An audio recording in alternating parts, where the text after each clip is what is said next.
and Adam Saunders. He's a graduate of the University of Ottawa's Law School and did his articling with Ronald George and the Chippewas of Kettle and Stony Point First Nations, which some people may know as the site of the Ipperwash crisis a few years ago.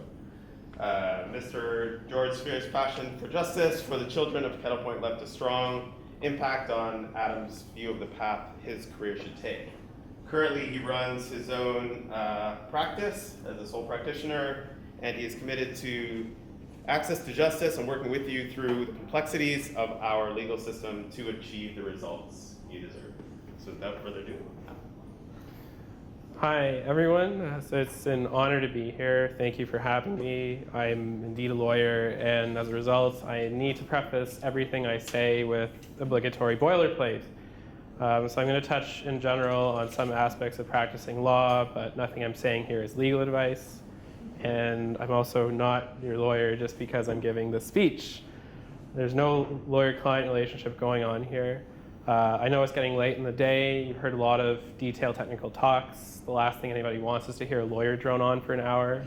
I'm not going to drone on for an hour. I'm going to drone on for about 20 minutes. So I can take some time for questions if you're still awake. I'm going to spend this talk largely talking about the feasibility of running a law firm on as much of an open source software stack as possible. And I'm going to talk briefly about what kind of work is involved when you're practicing for open source software developers for their particular legal concerns associated with working in that field. So a little bit of background on myself. I went to the University of Ottawa Law School, so I focused there on a mix of studies between business law, international law, human rights, information technology law. I worked there as a research assistant for Professor Teresa Scassa, the Canada Research Chair in Information Law. So I worked for her for a couple of years, and she taught me a lot of what I know about intellectual property law now. She's basically one of probably about a dozen people in the world who has like strong, deep legal knowledge of issues around geospatial data. So it was really amazing to get those insights from her. I've also interned at the Canadian Legal Information Institute, which provides free and open access to Canadian case law and legislation to the entire Canadian public. I've also worked off and on as a technical journalist since I finished law school. I've been published a number of times on lwn.net, which is one of the leading sources of technical news about the open source software world. There, my articles have been a mix of commentary on major court decisions involving open source software, as well as technical looks at particular open source software packages. I also interviewed the executive director of the Software Freedom Conservancy, Karen Sandler. She was also formerly the executive director of the GNOME Foundation. And I did that interview for the online publication Model View Culture, which focuses on social inequality issues in the information technology industry. The latest publication was in Linux Voice last year on the major software patent rulings that happened in the United States. So that was my first time it was published in bookstores and newsstands. It was a really great feeling. So these days, I'm working on an academic textbook about legal issues in free and open source software, and I'm crowdfunding the project through GoFundMe. So I feel like I'm kindred spirits with you. Like I am invested in open source software professionally. I'm invested in it as an intellectual passion, just on a slightly different angle, more on the legal and social issues rather than the straight up technical interest that comes with open source software. So the kind of work that I do for free and open source software developers in particular involves general business law, drafting contracts, advising on employment issues, incorporation issues, and legal and regulatory compliance with things like privacy law.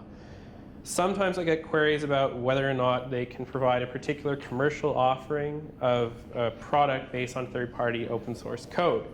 So in these situations, my approach is to frame it through avoiding a potential commercial copyright infringement lawsuit levied against the client for unauthorized use of open source projects. This is a potential liability issue. So in these situations, what I do is I ask for a detailed technical description of the software package in question. What does it do, and how does it incorporate the third-party code? I find out a license to the third-party software, and there the analysis can often stop if the code is available under a permissive license, which allows basically unrestricted use. So maybe you have to put some attribution into the README file that you include with the executable, for example. But usually not much more than that. Now, if there's copylefted code, so if we're looking at something under the GNU General Public License, I generally then request my client to give me access to the project source code, whether it's access to, say, a private GitHub repository or even just a tarball sent to me. And then I then parse through the code to see how exactly the third-party code's incorporated. And based on my findings of how it works and based on the nature of the copylefted license, I then provide advice to the client on whether or not they can proceed and whether they're okay to provide the commercial offering as they wanted, or if they should pursue a different model, such as a subscription-based approach akin to what Red Hat does with Red Hat Enterprise Linux. I also offer copyright litigation services for open source software developers wishing to assert their rights against a potential infringer. This is actually a lot of fun. That's my favorite part of my practice, is to work for open source developers, because I basically get to geek out on code and get paid for it. So we're here at this conference because we see the immense practical value there is in transparent, malleable software owned by the commons. It really is a story of great success. It powers everything from the smallest single board computers to the world's most powerful supercomputers and everything in between. You know, it runs our stock markets, it runs the most successful encyclopedia in world history, and it's the very backbone of the peer-to-peer communications infrastructure we call the internet and take for granted every day. But we're not using it on our desktops or laptops. Well, maybe some of us here at this conference are. But when it comes to uptake by consumers in general and small to medium sized businesses, when the device requires human interaction take place with the keyboard and screen on one end and a chair at the other end, it's still very small. So at law firms in particular, it's a hard sell. But why should we care if law firms aren't using lots of free and open source software? I mean, given the uptake in Android on smartphones and tablets, it might be less of a concern for some. But the fact remains that there's about 50,000 people in this country who work as lawyers. And then that doesn't include all the support staff they have working for them, like paralegals, articling students, the court staff who actually keep the court systems up and running so lawyers actually have a place to go and sue other people. It doesn't account for other like ancillary service providers, for people like patent agents, trademark agents, or process servers, or the nice people who knock up on your house and say that you've got a lawsuit against you. So those are a lot of people, right? So this is a lot of people using, and you need to use computers all the time for this work, because you have to generate reams of paperwork, mountains of text to practice in this field. And it's a conservative world with conservative IT procurement practices.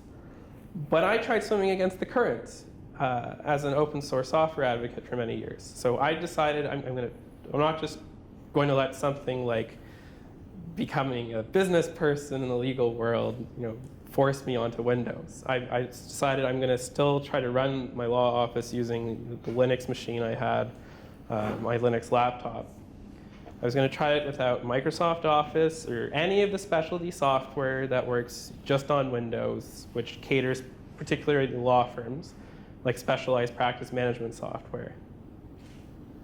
So my setup basically was running Fedora Linux on a laptop from System 76. So they sell laptops that work perfectly with Ubuntu, and I had replaced it some time ago with Fedora. I used a minimal window manager called OpenBox for my desktop environment, and I used packages like LibreOffice Events and Lix to handle my document processing needs, and Thunderbird for email. I used a really useful package called Red Notebook for calendaring, and I used, again, LibreOffice for accounting. I have a Nexus 4 smartphone running the latest monthly snapshot of CyanogenMod, which is an open source Android ROM based off the Android open source project. I don't use Google Apps. Instead, I have the Amazon App Store. Here I caved. I downloaded a proprietary voice over IP app called Line2, so I can have a business number on my cell phone and make business text messages from it without disclosing my personal number. I use a web service called Ring Central for e-faxing, so I can actually fax documents via email attachments and receive faxes as emails with PDF attachments, which is really handy.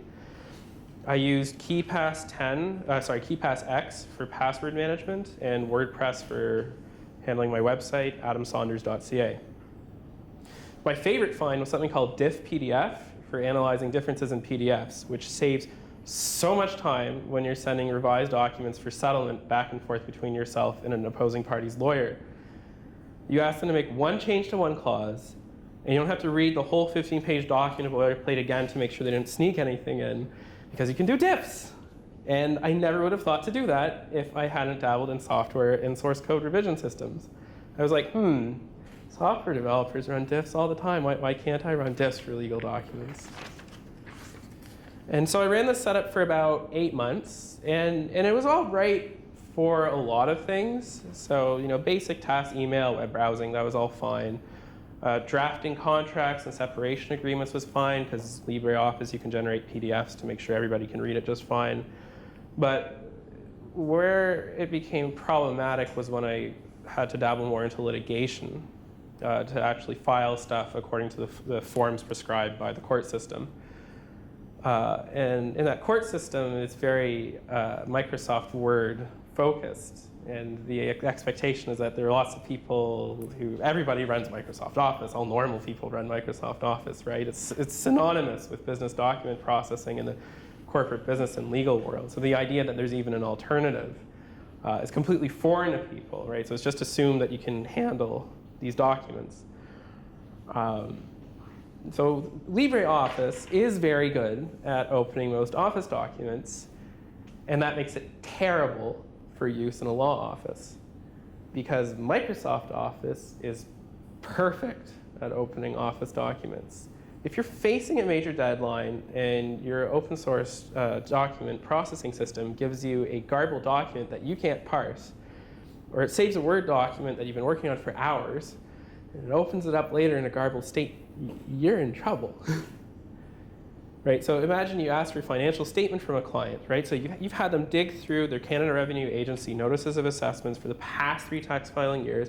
You ask them to dig up supporting documentation on their financial history. You have them detail their monthly budget spending, right? So they're bearing their financial details of their lives to you.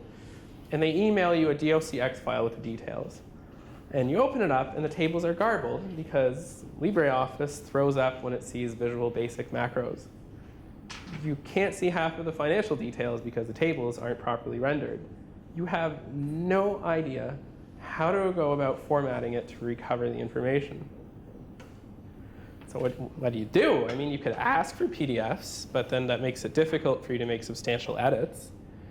It means you have to make your client do the edits and then send them back to you. So it's not very friendly. You could ask them to install LibreOffice, but then you're in the position of bothering a client of your business to do things they consider strange. Like, why can't you use Microsoft Word like a normal person?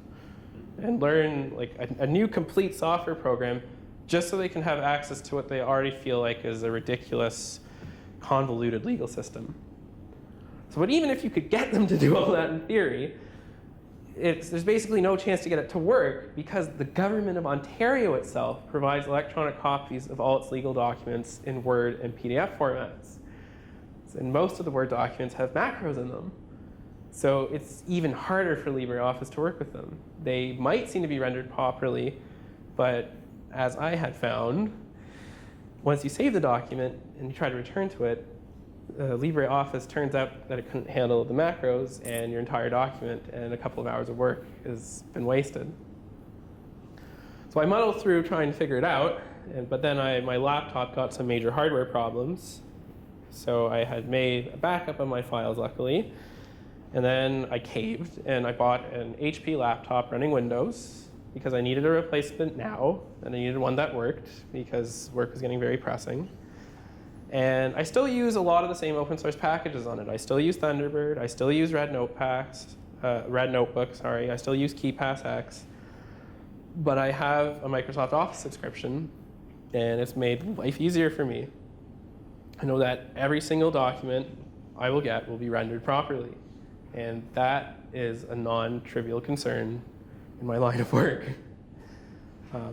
Now, I haven't even gotten into some of the special proprietary software that's made particularly for lawyers and is ubiquitous in the legal profession here. So good luck persuading lawyers to relying on these programs to switch everything over to Linux. And here I'm just going to mention 3 examples. So there's one called DivorceMate, there's Clio, and there's TerraView. So DivorceMate is kind of funny. Yeah, a company that develops software programs used throughout law firms in Canada to deal with the needs of clients whose families are falling apart or have fallen apart, combines 2 verbs that go together as well as peanut butter and mayonnaise: divorce and mate. I think they should probably rebrand as apart together. So doing family law involves putting together lots of different types of documents. So you've got separation agreements for people who are trying to figure things out amicably, cohabitation agreements, prenuptial agreements for people who are building new relationships. And then you've got court litigation with a ton of documents. So a divorce means an application. Often you have to swear an affidavit in support of a claim for custody or access to your children. A financial statement detailing your budget and your income history. And then you have to attach any appendixes of any evidence or stuff you want to add to support your case. And that's just starting. That's just actually like starting the court process. Right? They're way before you even get to trial. So DivorceMate basically offers these proprietary products that let you do this stuff faster, and they automate complicated things like calculating child and spousal support obligations.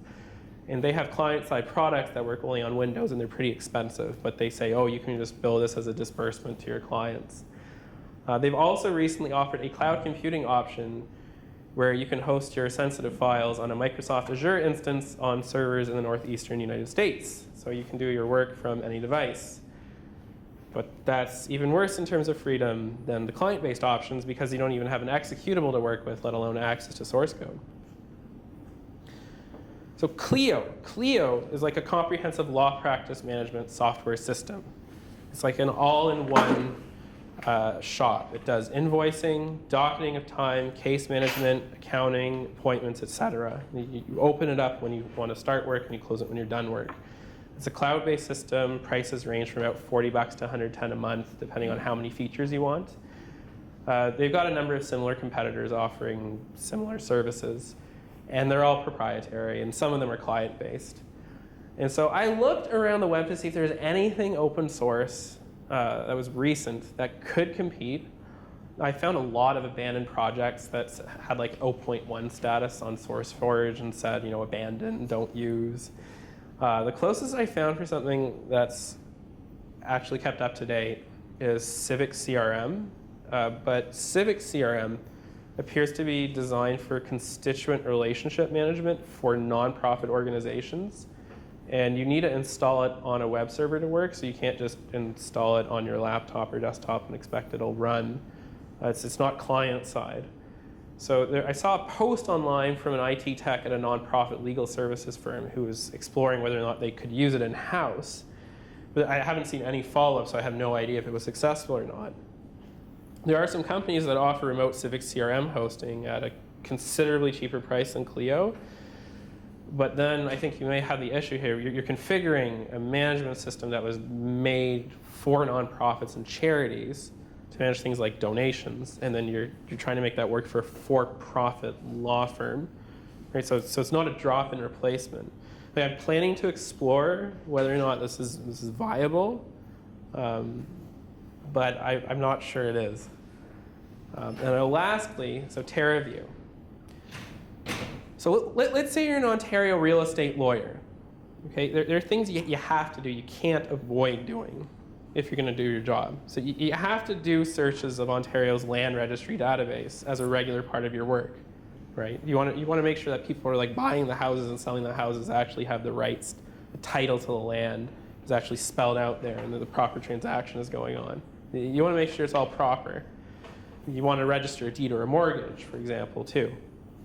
So TerraView is proprietary software that lets you do this, and it's the only software package available that lets you do this because of the deal they've made with the Ontario government. And it only works on Windows. And it costs hundreds of dollars to install, and then more money for each file that you open and run on it. So I mean, you could go to a land registry office and do a lot of this there, but that can be really tedious and slow and inconvenient. And they might just, shove you onto a TerraView instance they have running there. And since real estate deals can be very time sensitive, it's not really feasible options. Like if you're a real estate lawyer, you have to run Windows and you have to run TerraView. There's no argument about it. One of the issues I have here is like you're talking about very substantial financial transactions. For most people, buying and selling a house is the single largest financial transaction they will make in their lives, right? These are like six-figure deals. But without source code to this database, the system for registering these financial transactions, for registering these real estate sales and purchases, without source code to this, we got no security guarantees. So I took a peek. I thought, well, maybe they have some security disclosure statement about their practices. And I found a page, and they said all financial transactions are secured using secure socket layers with a minimum of 40-bit encryption, which can be brute forced in 2 weeks with an old laptop. So the entire real estate legal profession is using what might be insecure proprietary software to help process some of the largest financial transactions in this country, and they don't have a say in the matter. I mean, so where do we go from here, right? So there are no easy answers. I mean, for something like TerraView, we could try demanding that, projects like this, where you have a monopoly on something that's of key importance to the economy and of to the government, to make sure that property rights are clearly established here to real estate. We could argue there should be transparency. We should open source the code. We should make sure that it's secure and kept audited. We could petition the Ontario government to make their court documents available in open document format, arguing that basically requiring people to run Windows or buy an expensive MacBook and have Microsoft Word to have optimal access to the court system isn't just. But who's going to petition for these things? Like, members of the legal profession would have the most influence, but lots of them don't even know what open source software is or why it's valuable or why they should care. So I think here that a technical approach rather than a political one would be appropriate. I think programming alternative open source software packages to accomplish the same things the proprietary guys do would be the best approach. We need an open source divorce-mate competitor so that everyone can more easily fill in the legal forms they need to complete to access the court system. We need things like compelling law firm management software alternatives that are super easy to use. And once they're made, those are really easy sells. So imagine all these sole practitioners, these small law firms are trying to bootstrap themselves up, new entrepreneurs. Some of them are doing pro bono work, some of them are doing legal aid work. And imagine that these guys, they get easy access to high quality tools to help them do a professional job on a low budget for some of the people who are most marginalized by the legal system, right? So that's the potential promise of free and open source software here in the legal world. You get more efficient services, cheaper, and done in freedom. Okay, thank you very much. Any questions? Questions? Yes. So what is your area of specialization in law, like family law or something? So I'm actually not allowed to call myself an expert or specialist until the Law Society approves me. So I have to work for a few years and things. But the areas of practice I do are family law, business law. I do small claims court, information technology, intellectual property, human rights, labor law.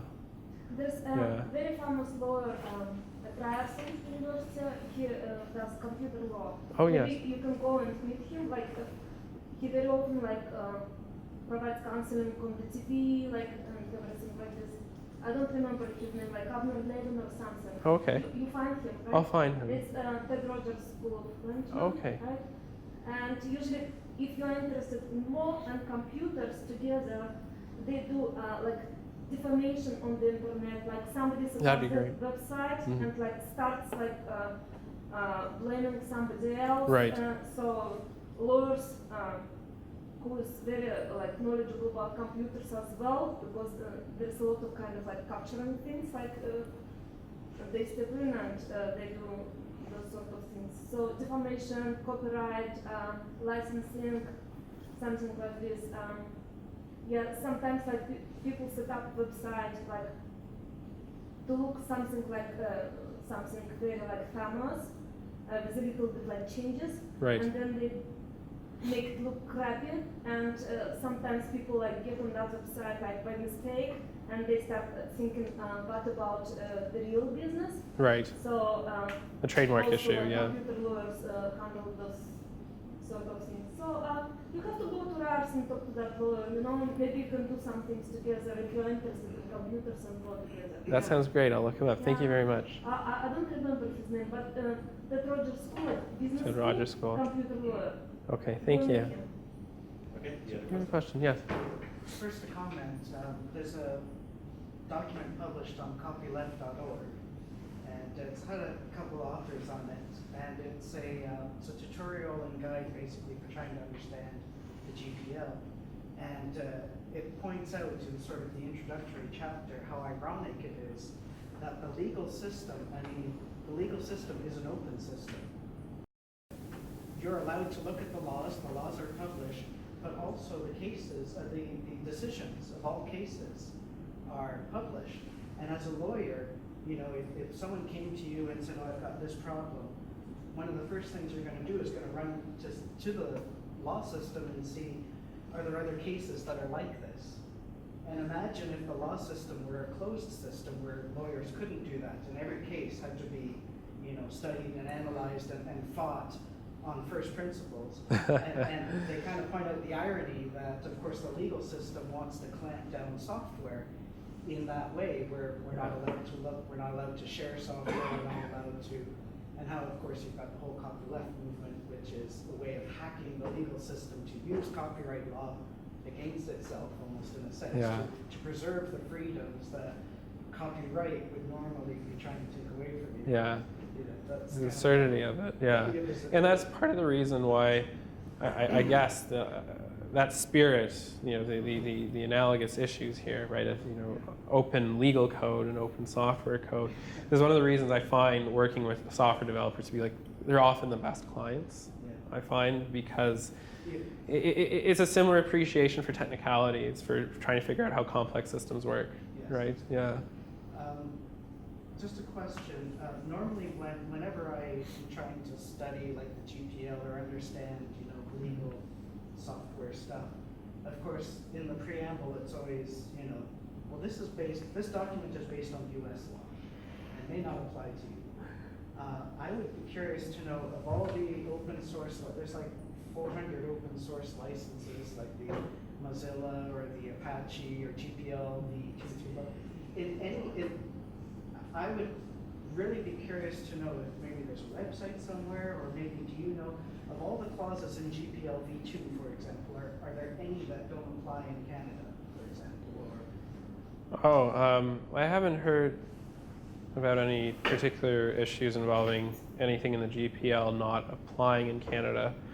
But the GPL and copyleft licenses in general are pretty clever in that they're really hard to actually attack formally, to actually attack traditionally in the legal system.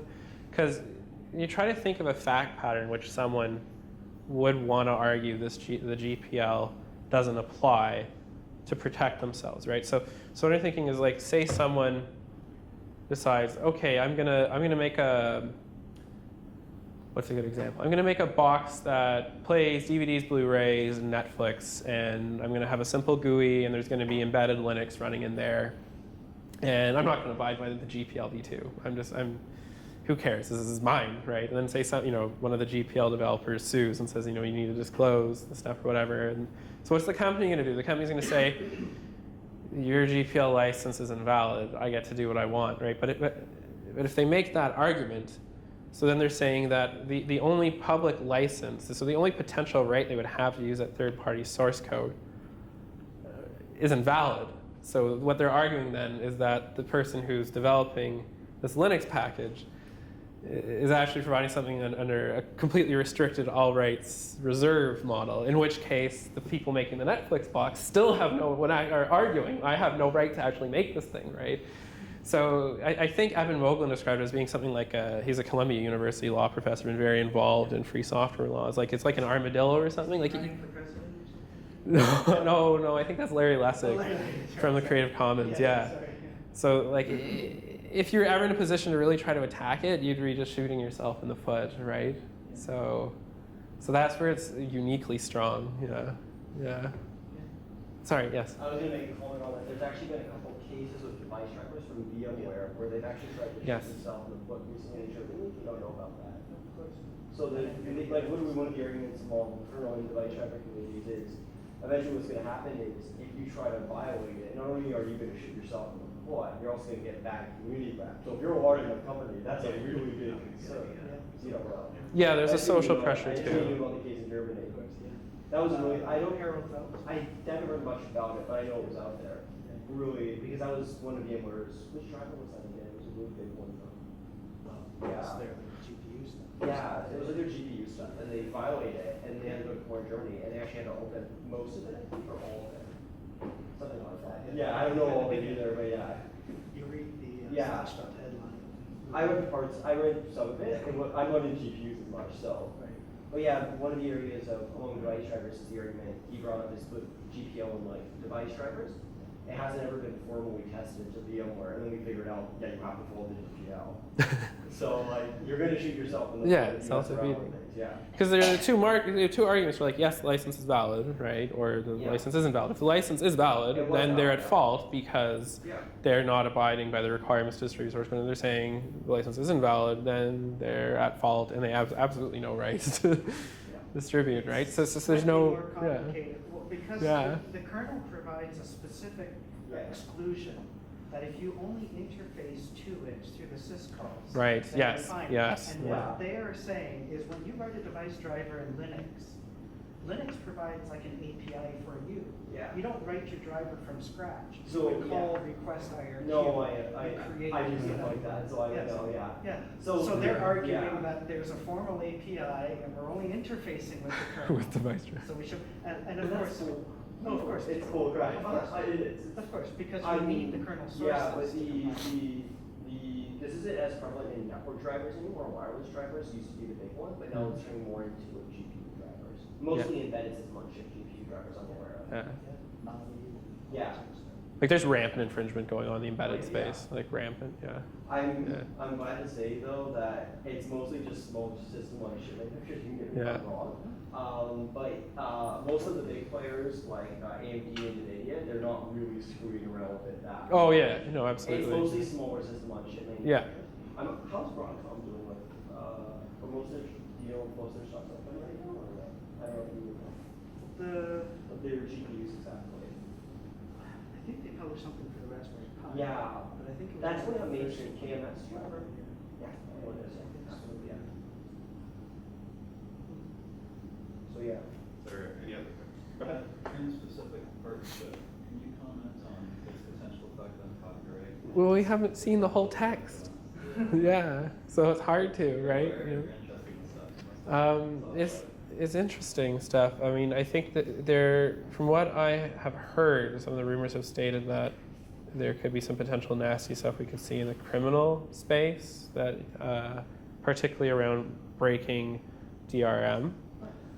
It remains to be seen exactly, what that text might look like if actually incorporated into the Copyright Act, and it remains to be seen what Trudeau's exact answer would be. The Prime Minister designate in the run-up said, he would reserve comments until he saw the full text, and I think we'll get them. He is so anti-open source. Well, it's.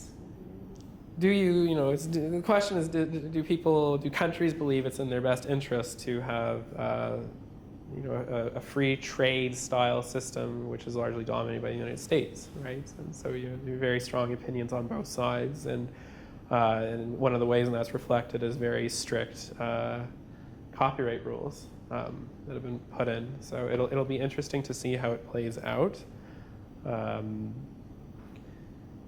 You know, I'm not sure really what form that could take. Yes. Out of curiosity, and not as a lawyer. Okay. Do you know if it's legal to reverse engineer in Canada? I mean, like, I guess it depends on the particular situation. I think we're asking. I mean, with DRM space, my understanding is the Copyright Act actually provides for some leeway for that, because I remember there was issues before with DRM laws in the United States with people wanting to present academic papers on reverse engineering DRM, and they were getting arrested and stuff. So I don't believe that that's the case here, because when we got our DRM laws put in, I remember seeing stuff about research for reverse engineering and security. I was thinking- Not legal advice. Right. I was thinking GPUs. Yeah, device trackers. What I was gonna say. Device trackers Yeah. is more curious. Something I was people is like, are you legally allowed to reverse engineer your device? I mean, I haven't had clients yet come up to me like asking like I want to start a reverse engineering process, because I haven't had the opportunity yet to really like delve into exploring things. But my instincts would be to look at laws and see like, are there things like, do you have to do like a clean room approach, where you have someone who's looking at it and they're giving some information to someone who's like never actually clicked the end user license agreement or whatever. You find the one guy who hasn't installed Adobe Flash or whatever, right, to try to reverse engineer in it. the ARM world, Yeah. the different ARM SoCs have different GPU solutions. There's Levante, there's like Mali, there's I don't know. I've been doing this on chips a bunch recently. There's like a crap ton of this. yeah, there's like 5 or 6 of them, and Five, six different ones, yeah. for every one of them, there's a reverse engineering project. Oh, there is. Oh yeah, there's like Yeah, I always thought that 8% was the only one there isn't. The only one there isn't is Mali.